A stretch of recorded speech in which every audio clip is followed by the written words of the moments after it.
Sultan Muhammad V was installed as the 15th Yang di-Pertuan Agong at the throne room of Istana Negara in Kuala Lumpur on Monday. The Grand Chamberlain presented Sultan Muhammad V with a copy of the Quran as a symbolic gesture depicting the role of the king as the head of Islam, which is the religion of the Federation and states that do not have rulers.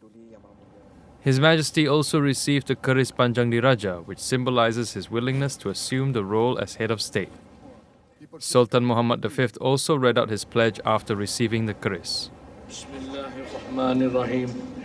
Beta Sultan Muhammad V bersyukur kepada Allah Subhanahu Wa Taala kerana dengan izinnya beta telah dipilih menjadi Yang di-Pertuan Agong.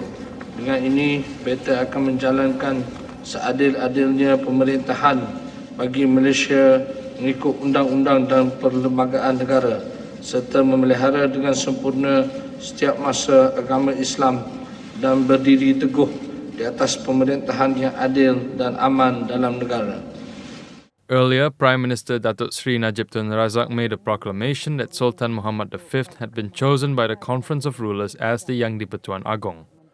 Patip mewakili pihak kerajaan, anggota keselamatan, penjawat awam dan sekalian rakyat Malaysia mempersembahkan setinggi-tinggi junjungan kasih serta ikrar taat setia kepada Kebah Duli Yang Maha Mulia Tuanku sempena pertabalan sebagai Seri Paduka Baginda Yang Tuan Agong ke-15 pada pagi yang penuh beristiadat ini. His Majesty is the second Sultan of Kelantan to reign as the Yang di-Pertuan Agong after his grandfather Sultan Yahya Petra Sultan Ibrahim, who was the sixth Yang di-Pertuan Agong and reigned from 1975 to 1979. Sultan Muhammad V was born Tengku Muhammad Faris Petra on October 6, 1969 in Kota Baru to Sultan Ismail Petra and Tengku Anis Tengku Abdul Hamid. His Majesty used the name Sultan Muhammad V after he was installed as the 29th Sultan of Kelantan in 2010.